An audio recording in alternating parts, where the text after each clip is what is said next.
Chapter 1: The Master's Challenge. The Warring States period was a time of turmoil and ingenuity, where rulers sought power not only through military might but also through the demonstration of superior intellect and skill. Among the many courts of the fragmented kingdoms, the court of the King of Chu stood out for its culture of refinement and competition. Scholars debated philosophy, warriors practiced intricate combat techniques, and artisans crafted objects of extraordinary beauty. Master Wei was a fixture in this vibrant court. Renowned for his unparalleled skill in falconry, he could train hawks to respond to his silent gestures and send them diving for prey with a precision that amazed all who watched. His name was known across the region, whispered with admiration and envy. The King of Chu, a man with a taste for spectacle and a deep appreciation for cleverness, was always on the lookout for ways to test his subjects. One crisp autumn morning, as golden leaves fell gently in the palace garden, the king sat in his ornate hall, surrounded by his courtiers. He appeared restless, drumming his fingers on the armrest of his carved jade throne. "Summon Master Wei," the king commanded abruptly, his voice echoing through the chamber. Moments later, Master Wei entered the hall, dressed in simple but elegant robes. His demeanor was composed, his head held high with quiet confidence. He knelt before the king and awaited his words. The king leaned forward, his sharp eyes scrutinizing the hunter. "Master Wei," he began, "your reputation precedes you. They say there is no one in this kingdom, or any other, who can rival your mastery of birds. But words are wind, and I prefer deeds. I have a challenge for you." Master Wei inclined his head respectfully, his expression unreadable. "Your Majesty, I am honored by your trust. Speak your challenge, and I will do my best to meet it." The king's lips curled into a slight smile, one that carried both amusement and intrigue. "I wish to see proof of your mastery," he declared. "Capture not one, but 2 wild birds with a single strike." The court fell silent, save for the faint rustling of robes as courtiers exchanged uneasy glances. The task was audacious, bordering on impossible. The murmurs began soon after, whispers of doubt and disbelief rippling through the room like a breeze stirring the leaves. Master Wei, however, remained unmoved. His expression did not falter, nor did he let the weight of the task intimidate him. Instead, he bowed deeply, his voice calm and measured. "Your Majesty," he said, "this is indeed a challenge worthy of your court.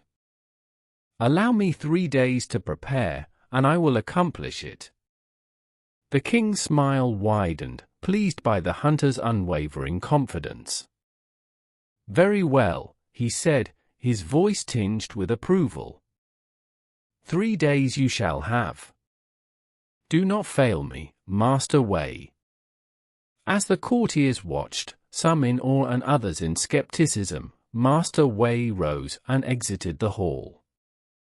Outside, the crisp air carried the faint scent of chrysanthemums, and the sun hung low in the sky, casting long shadows across the palace grounds.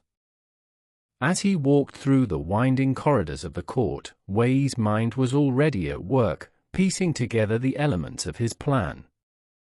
He knew the challenge was not merely a test of his skill with a sling or a trap, but a measure of his intellect and creativity. To capture 2 birds in a single strike required more than precision, it demanded strategy, timing, and a deep understanding of nature. When he returned to his modest home, Master Wei sat by the window, gazing out at the dense forest beyond the palace walls. The calls of sparrows and the rustle of leaves filled the air, and he let these sounds wash over him, drawing inspiration from the world he had spent a lifetime observing. The task was daunting, but he welcomed it. For Master Wei, it was not just a challenge from his king, but an opportunity to demonstrate the true depth of his craft. And so, the first day passed with Master Wei lost in thought, sketching designs, and recalling the habits of the birds he had studied over the years. As the sun set, painting the sky in hues of crimson and gold, he smiled to himself. The path forward was beginning to take shape. Chapter 2: A Plan Takes Flight. Master Wei, upon leaving the court, felt the weight of the king's challenge settle over him. He knew that failure was not an option, not only because of his reputation, but because he was determined to honor the trust placed in him. The task was extraordinary, demanding more than just skill with his hands. It required understanding the intricate dance of nature. Back in his home, a modest dwelling at the edge of the bustling court, Master Wei cleared his mind. He lit a stick of sandalwood incense, its curling smoke filling the room with a soothing aroma. Sitting cross-legged on the wooden floor, he closed his eyes and let the events of the day replay in his mind. The solution lies in the behavior of the birds, he whispered to himself. They follow patterns, and in those patterns, I will find my answer. The first day, observing nature. At dawn, Wei ventured into the forest. The chill of early morning clung to the air, and a soft mist hovered over the ground. He carried nothing but a small notebook and a brush, tools for recording his observations. His keen eyes followed the movements of sparrows, thrushes, and other small birds as they flitted through the trees. He noticed how certain species preferred to perch together, especially at first light, seeking the warmth of the sun. They would gather on low branches, chirping and fluffing their feathers. These moments of stillness, Wei realized, were fleeting.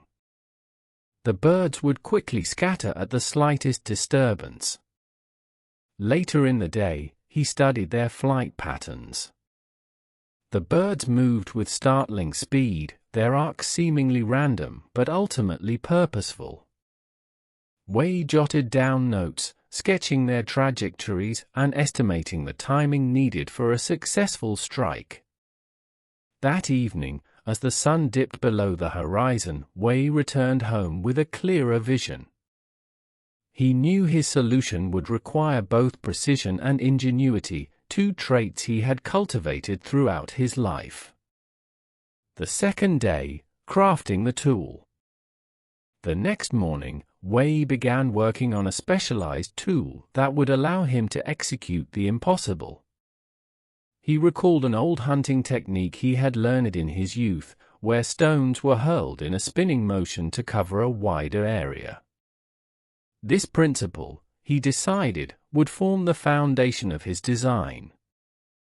He selected a smooth, rounded stone, small enough to be nimble, but heavy enough to carry force. Next, he chose fine silk threads, renowned for their strength and flexibility. Wei wove the threads into a sling, ensuring that it was both sturdy and supple. To perfect its aerodynamics, he added a subtle twist to the sling's pouch, allowing the stone to spin mid-flight. It was not enough to merely construct the tool. Wei spent hours practicing with it. He set up targets of varying sizes, each placed at different distances. Time and again, he adjusted his aim, testing the sling's arc and spin. By nightfall, his arm ached, and his hands were raw, but his determination remained unshaken. "The tool is ready," he murmured, inspecting the sling under the flickering light of an oil lamp. "Now, it is up to me to wield it with precision."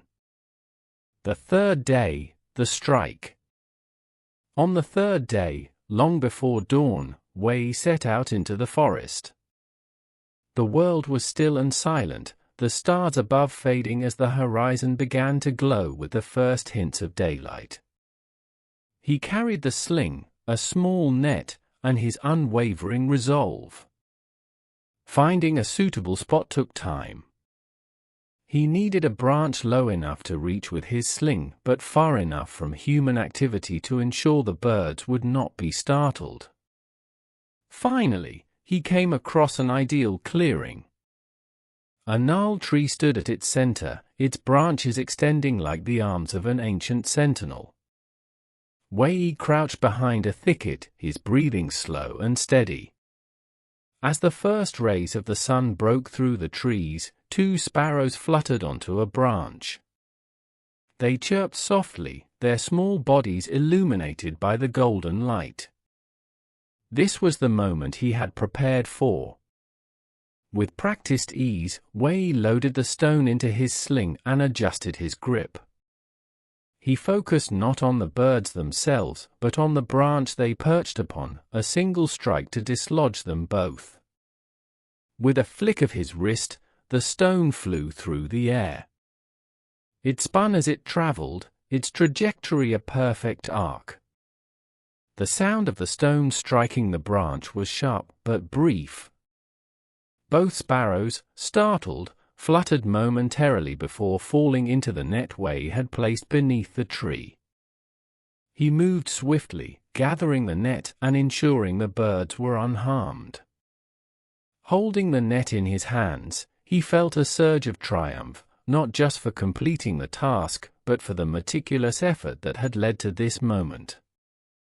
The return to the court. As the sun climbed higher into the sky, Wei made his way back to the palace, the sparrows chirping softly in their temporary enclosure. He felt the eyes of the townsfolk upon him, their curiosity piqued by the sight of the hunter returning from his mysterious task. Wei's heart was light, but his expression remained calm. He knew the true test lay not in the forest, but in presenting his achievement to the king. Chapter 3: Triumph at Court. The grand hall of the king's palace was abuzz with anticipation. News of Master Wei's challenge had spread far and wide, and by the 3rd day, the court was teeming with courtiers, officials, and onlookers eager to witness the outcome. The king, seated upon his ornate jade throne, appeared calm, but his eyes betrayed a flicker of excitement. The room was filled with whispers, a symphony of curiosity and doubt. "Do you think he succeeded?" one courtier murmured. "It's an impossible task," another replied, shaking his head. Yet others held on to hope, recalling Master Wei's reputation for overcoming the extraordinary. The heavy wooden doors creaked open, and all eyes turned toward the entrance. Master Wei stepped into the hall, his steps measured, his face composed. In his hands, he carried a small cage, within which 2 sparrows chirped and fluttered lightly. The room fell silent.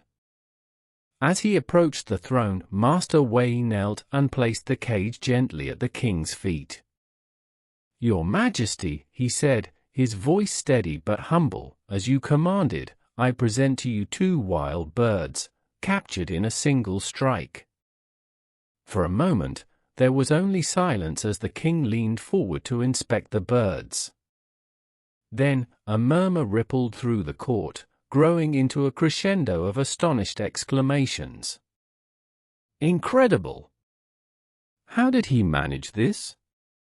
It's as if the impossible has been made possible." The king raised a hand, and the hall fell quiet once more. His gaze fixed on Master Wei, a mixture of admiration and curiosity in his eyes. "Master Wei," he said, his voice resonant, "you have done what many believed could not be done. Tell me, how did you achieve this feat?" Master Wei rose to his feet, his hands clasped respectfully before him. "Your Majesty," he began, "the task you set was indeed daunting. But I have long believed that nature, though complex, operates in patterns. It is by understanding these patterns that one can turn challenges into opportunities. He gestured toward the cage. These sparrows, like many birds, seek warmth and companionship at dawn. They gather on branches, vulnerable but fleetingly still. I observed their behavior, noting how they moved and where they perched. Timing, Your Majesty, was the key. The king nodded, intrigued. And what of the strike itself? How did you manage to fell 2 birds with one throw? Master Wei reached into his robes and retrieved the sling he had crafted. This tool, he said, holding it up for all to see, was designed to achieve precision and efficiency. By allowing the stone to spin mid-flight, it could cover a wider arc, ensuring that both birds were struck in one motion. But the tool alone was not enough. It required patience, practice, and a deep understanding of my target. The king's lips curved into a smile, and he leaned back in his throne. A single well-aimed action, he mused, repeating Wei's earlier words, can yield more than twice the result. Your strategy, Master Wei, is as wise as it is practical. A wave of applause erupted from the court, the sound echoing through the grand hall. Officials and courtiers stepped forward to commend Master Wei, their earlier skepticism replaced with admiration. The decree of the king. The king, ever a lover of stories and lessons, rose from his throne. He raised his hands to quiet the court and addressed the assembly. Let this day be remembered, he proclaimed, his voice carrying the weight of authority. Master Wei's achievement is not merely a demonstration of skill, but a lesson for us all. In life, as in this challenge, success often lies not in brute force, but in thoughtfulness, precision, and understanding. Turning to one of his scribes, the king continued, let the story of this triumph be recorded and shared throughout the kingdom. It shall be told in villages and cities alike, a reminder that even the most insurmountable obstacles can be overcome with ingenuity. The scribe bowed and began to write furiously, capturing every word and detail of the event. The king's decree ensured that Master Wei's story would endure, inspiring generations to come. The court's reaction. As the king took his seat once more, the court erupted into a lively discussion. Scholars debated the philosophical implications of Wei's method, warriors admired the precision required for such a feat, and merchants drew parallels to their own trade practices. Master Wei, meanwhile, stood quietly, receiving the praise with humility. A few of the younger courtiers approached him, eager to learn more about his techniques. Master Wei, one of them asked, do you believe such ingenuity can be applied beyond hunting? Wei smiled. Of course, he replied. The principles of observation, patience, and precision apply to all endeavors. Whether one is hunting birds or solving the complexities of governance, the same wisdom holds true. Focus on understanding the whole, and act decisively when the moment is right. A legacy of ingenuity. By the time Master Wei left the court that day, his name had become synonymous with cleverness and resourcefulness. The king's proclamation ensured that his story traveled far beyond the palace walls, reaching farmers, craftsmen, and common folk across the land. In the years that followed, the phrase "to kill 2 birds with 1 stone" became a part of everyday language, a testament to the power of ingenuity. It reminded people that with careful thought and a single, well-timed action, one could achieve far more than expected. And for Master Wei, his triumph at court was not the pinnacle of his career, but a moment of clarity, a realization that the greatest challenges are often the ones that lead to the most enduring lessons. Chapter 4: Our Proverb is Born. The story of Master Wei's ingenuity quickly spread beyond the walls of the king's court, carried by travelers, merchants, and scribes who visited the kingdom of Chu. By the time it reached the ears of villagers and city dwellers alike, it had already begun to take on a life of its own, evolving from a singular event into a source of inspiration and a lesson in wisdom. The ripple effect of a tale. In a small farming village nestled among rolling hills, an elder recounted the story to a group of children gathered beneath an ancient oak tree. Master Wei, he said, his voice rich with reverence, did not rely on strength alone. He studied, he planned, and with a single act, he achieved the impossible. The children listened in awe, their eyes wide with wonder. To them, Master Wei was more than a hunter, he was a figure of myth, a hero whose cleverness seemed almost magical. Meanwhile, in bustling marketplaces and town squares, merchants found themselves repeating the tale to their customers and peers. One merchant might say, negotiating a complex trade, this deal reminds me of the great Master Wei. One action, two gains. Such references became increasingly common, turning the story into a metaphor for achieving efficiency and success. Adoption by the farmers. For the farmers of the land, the phrase took on a particularly practical significance. The peasants, whose lives were defined by toil and resourcefulness, saw in Wei's ingenuity a reflection of their own struggles. In one village, a farmer experimented with planting two crops in the same field, millet and beans, using techniques passed down by his ancestors. When his neighbors asked about his success, he replied, "I sought to kill two birds with one stone, as Master Wei did." The phrase resonated deeply, encapsulating the spirit of innovation and perseverance that defined rural life. Over time, this practice became more widespread, and the saying solidified itself in the agricultural lexicon. Farmers began using it to describe other acts of efficiency, from repairing tools while tending to livestock to building irrigation channels that watered multiple fields at once. The merchant's wisdom. Merchants, too, found ways to incorporate the proverb into their daily dealings. In the thriving ports of the kingdom, where goods from distant lands arrived by sea, traders often faced challenges of logistics and negotiation. One clever merchant, tasked with transporting silk and spices to neighboring provinces, realized that by combining his cargo with that of another trader, he could reduce costs and split the profits. When asked how he had come up with the idea, he smiled and said, "I remembered the lesson of Master Wei. One journey, two fortunes." The phrase became a guiding principle among merchants, a reminder that collaboration and clever planning could yield results greater than the sum of their parts. The spread of the proverb. As the kingdom of Chu grew in influence, its culture began to spread across the warring states. Scholars traveling to and from the court brought with them tales of its wisdom and customs.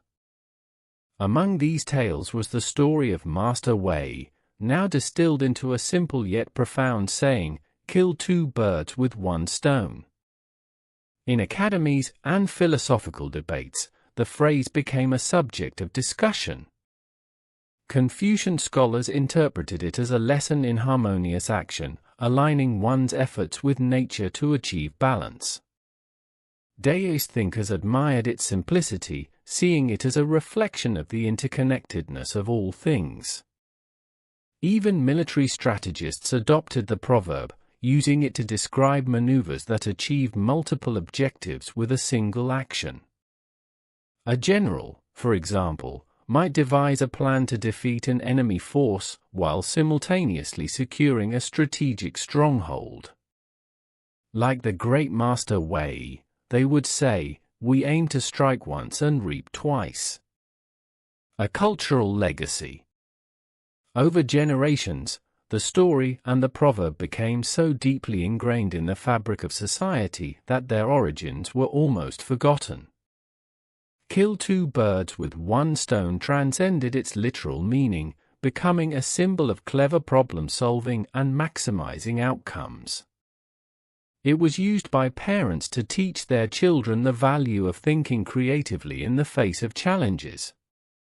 Remember, a mother might tell her son, "You don't always need to work harder, sometimes you need to work smarter."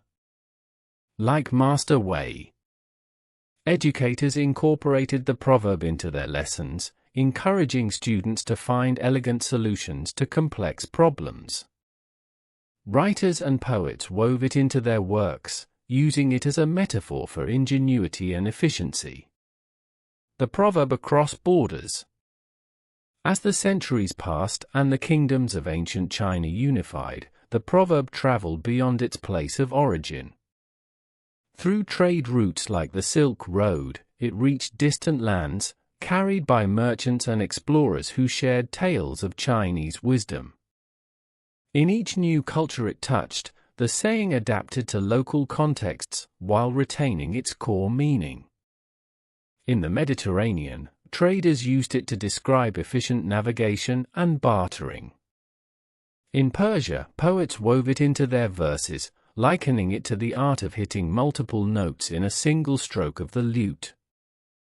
By the time the phrase entered the lexicons of Europe, its origins in the tale of Master Wei were largely forgotten.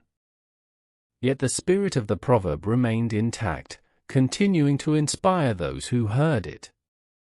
A testament to human ingenuity. To this day, kill two birds with one stone serves as a reminder of humanity's capacity for creativity and problem-solving. Though the specifics of its origin may have faded from memory, its message endures, that with observation, strategy, and a well-timed action, we can achieve remarkable results.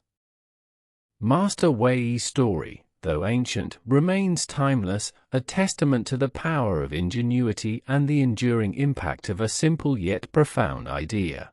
Chapter 5: The Enduring Wisdom of Master Wei.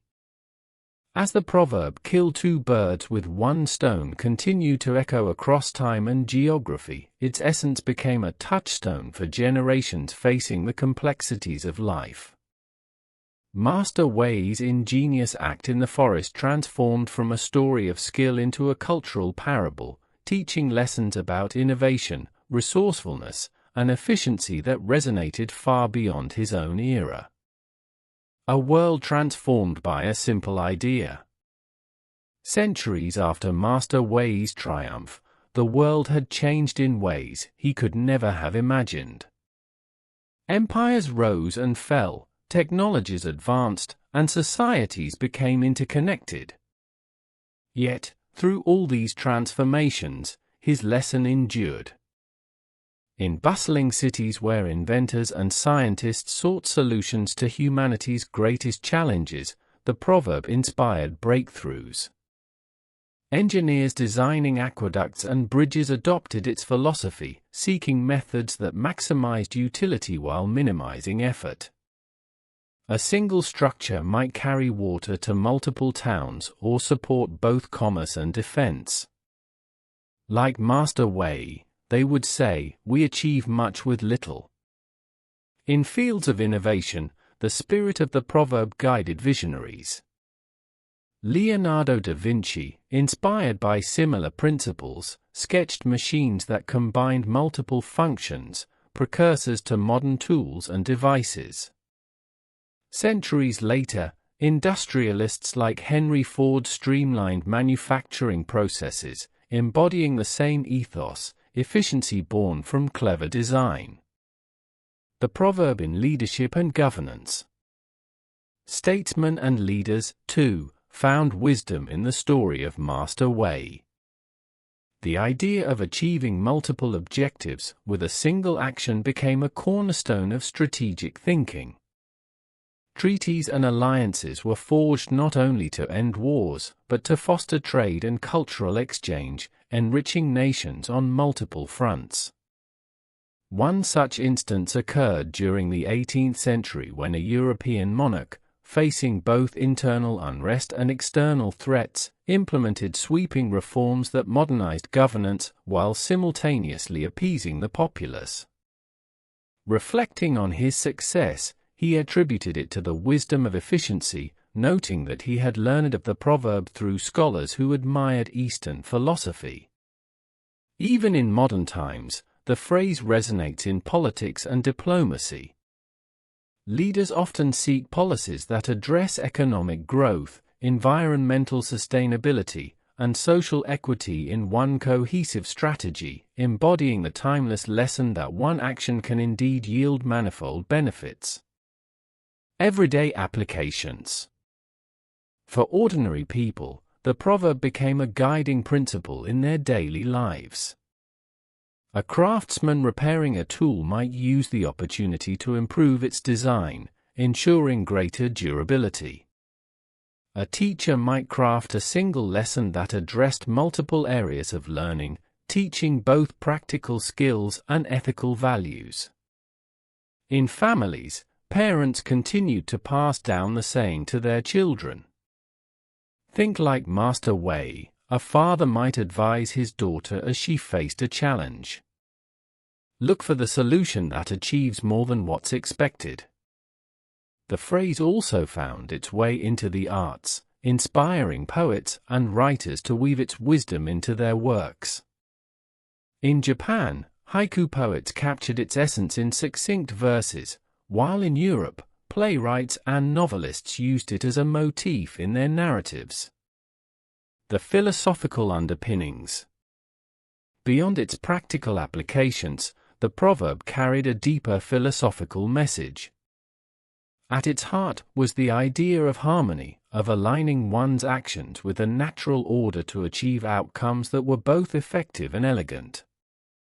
For deist thinkers, this was a reflection of their core belief that by observing and working with nature, rather than against it, one could achieve great things with minimal effort. The story of Master Wei served as an example of Wu Wei, the deist concept of effortless action. Confucian scholars, meanwhile, saw the proverb as a call to moral efficiency. They interpreted it as a reminder to act with wisdom and purpose, ensuring that one's deeds benefited not only oneself but others as well. A universal truth. As the centuries rolled on, the origins of the phrase in Master Wei's story became less well known, but its spirit endured. Across cultures and languages, variations of the saying emerged, each reflecting the unique contexts of the societies that adopted it. Yet, whether spoken in Mandarin, Latin, or English, the core message remained the same: think creatively, act decisively, and maximize the impact of your efforts. Master Wei's legacy. In his homeland, Master Wei's story continued to be celebrated, his name immortalized in folk songs, paintings, and plays. A statue of the master was erected in his village, depicting him with his sling, poised for the fateful strike that had changed his life and inspired a proverb. Generations of falconers and hunters regarded him as a patron figure, but his influence extended far beyond his craft. Students of philosophy, strategy, and art found in his story a wellspring of wisdom. His lesson, rooted in observation, patience, and ingenuity, remained as relevant in their time as it had been in his. The timeless echo. Today, the saying "kill two birds with one stone" is a global idiom, its origins largely forgotten, but its meaning as potent as ever. It continues to inspire those who hear it, urging them to seek solutions that are as elegant as they are effective. For Master Wei, who once stood in the quiet forest with his sling, his actions were born of necessity and skill. Little could he have known that his single well-aimed strike would reverberate through history, becoming a testament to the boundless potential of human ingenuity. And so, his story lives on, not just in the words of the proverb, but in the countless lives it has touched, reminding us all that with thoughtfulness and creativity, the impossible can become achievable.